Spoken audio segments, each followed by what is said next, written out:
Hi friends, welcome to Sabina சமையல். இன்றைக்கி என்ன ரெசிபி பார்க்க போகிறோன்னு பார்த்துட்டிங்கன்னா ஃப்ரெண்ட்ஸ், இன்றைக்கி கத்திரிக்காய் வச்சு ஒரு புளி சம்பான்னு சொல்லுவோம் நாங்கள். புளி சம்பான்னு நல்லாயிருக்கும். இது எங்கள் ஊரில் இதுதான் ஃபேமஸ்ஸு. இது கறி குழம்பு வச்சாலும் நாங்கள் செய்வோம். சாம்பாருக்கு சூப்பராக இருக்கும். ரொம்ப டேஸ்ட். மோர் சாப்பாடுக்கும் சூப்பராக, பிரியாணிக்கும் இது நாங்கள் சைடிஷாக வைப்பாங்க. சூப்பராக இருக்கும். பாருங்கள், அதுக்கு தேவையான நெல்லிக்காய் சைஸ் புளி கொஞ்சம் ஊற வச்சுருக்கேன் சுடுதண்ணியில். 2 கத்திரிக்காய், ஒரு தக்காளி, சின்ன தக்காளியாக, அப்புறம் ஒரு 20 போல் சின்ன வெங்காயம் கட் பண்ணி வச்சுருக்கேன். ஒரு 2 பச்சை மிளகா. இப்போ வாங்க நம்ம எப்படி செய்யலான்னு பார்க்கலாம். பாருங்கள், அதுக்கு நம்ம ஃபஸ்ட்டு நான் அடுப்பில் சுடுவாங்க ஊர் பக்கம்லாம். இப்போ நம்ம அடுப்பெல்லாம் நம்ம யூஸ் பண்ணாதனால நான் இப்போ கேஸ்லேயே பாருங்கள், ஏதோ ஒரு கம்பி இல்லைன்னா கத்தி அதெல்லாம் இப்படி குத்தி வச்சிட்டோம்னா நல்லா அது வேகணும். உள்ளே இருக்க நம்ம அந்த இதெல்லாம் சதையெல்லாம் நம்மளுக்கு வேகணும் நல்லா. ஃப்ரெண்ட்ஸ், இப்போ பாருங்கள், கத்திரிக்காவை நல்லா நம்ம சுட்டுட்டோம். இந்த அளவு இருக்கணும். நம்மளுக்கு வெளியிலலாம் கருப்பாயிடணும் ஃபுல்லாகவே. அப்போ தான் நம்மளுக்கு உள்ளே அந்த சதையெல்லாம் நம்மளுக்கு நல்லா வெந்து வரும். பாருங்கள், இப்போ கத்திரிக்காய், தக்காளி எல்லாமே இப்போ நான் சுட்டுட்டேன். இந்த கத்திரிக்காய் இந்த மாதிரி இருந்த கத்திரிக்காய் தான் இப்போ இந்த அளவுக்கு நல்லா வெந்து வந்திருக்கு. இப்போ பாருங்கள், கத்திரிக்காய் நம்ம சுட்டாச்சு. இப்போ அந்த தோலை, மேலே இருக்க தோலை இந்த அளவுக்கு இருக்குது பாருங்கள். ஃபுல்லாகவே நம்மளுக்கு வெந்துருச்சு நல்லா. இப்போது நம்ம அந்த மேலே இருக்க தோலை மட்டும் நம்ம நல்லா உளிச்சு எடுத்துக்கணும். இப்போ பாருங்கள், ரெடி ஆயிடுச்சு. பாருங்கள் ஃப்ரெண்ட்ஸ், இப்போ நம்ம மேலே இருக்க தோலை மட்டும் நம்ம நல்லா உளிச்சு எடுத்துக்கலாம். எடுத்துட்டு நம்ம அது எப்படி பண்ணுவோன்னு பார்க்கலாம். நீட்டாக அந்த தோலை மட்டும் ஃபுல்லாக உளிச்சு எடுத்துக்கணும். மொத்தமாகவே இது ஒரு 5 நிமிஷத்தில் நம்ம சூப்பரான இதுக்கு நம்ம ரெசிபி நம்ம பண்ணிடலாம். சூப்பர் டேஸ்டியாக இருக்கும்.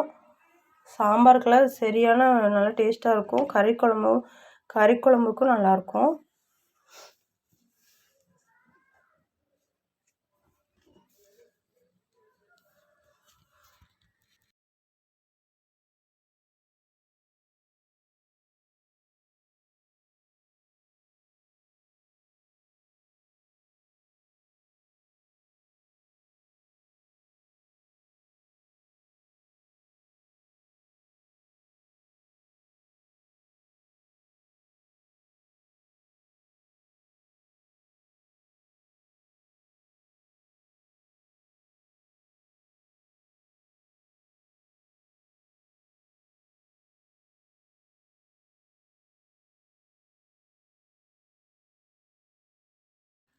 பாருங்கள் ஃப்ரெண்ட்ஸ், நம்ம நல்லா உளிச்சுக்கிறோம்.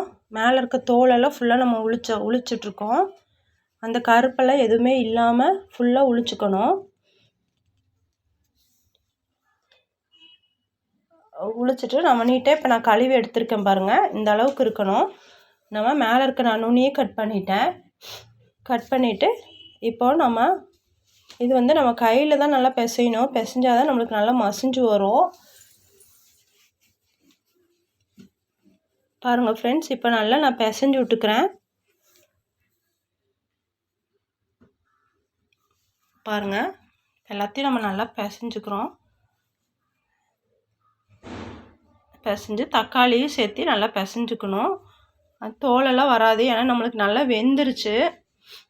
இப்போ நம்ம எடுத்து வச்சுருக்கோம் இல்லைங்களா வெங்காயம், அந்த வெங்காயத்தையும் நம்ம அதில் ஆட் பண்ணிக்கலாம். வெங்காயம், அந்த பச்சை மிளகா போட்டு நல்லா பிணைஞ்சிக்கலாம். சரியான டேஸ்ட்டாக இருக்கும் ஃப்ரெண்ட்ஸ். இது சூப்பராக இருக்கும். நீங்களும் இந்த ரெசிப்பியை ட்ரை பண்ணி பாருங்கள். பார்த்துட்டு எனக்கு கமெண்டில் சொல்லுங்கள். இப்போ நம்ம புளி கரைச்சி வச்சுருக்கோம் இல்லைங்களா, அந்த புளியை நம்ம இதில் ஆட் பண்ணிக்கிறோம். தேவையான அளவு உப்பு பார்த்துட்டு போட்டுக்கோங்க. உப்பு தேவையான உப்பு நம்ம போட்டு இப்போ நல்லா நம்ம கலக்கி விட்டுக்கலாம்.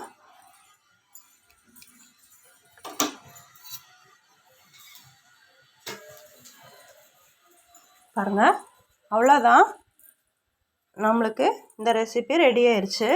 சூப்பர் டேஸ்டியாக இருக்கும். நீங்களும் இதை ட்ரை பண்ணி பார்த்துட்டு எனக்கு கமெண்ட்டில் சொல்லுங்கள். அவ்வளோதான் இந்த வீடியோ. பாருங்கள் எவ்வளோ டேஸ்ட்டாக நம்மளுக்கு ரெடி ஆயிடுச்சு அப்படின்னு. இதை நம்ம எல்லா சாப்பாடு கூடயும் வச்சு சாப்பிட்லாம். அவ்வளோதான் இந்த வீடியோ உங்களுக்கு பிடிச்சிருந்துச்சுன்னா லைக், ஷேர், சப்ஸ்கிரைப்.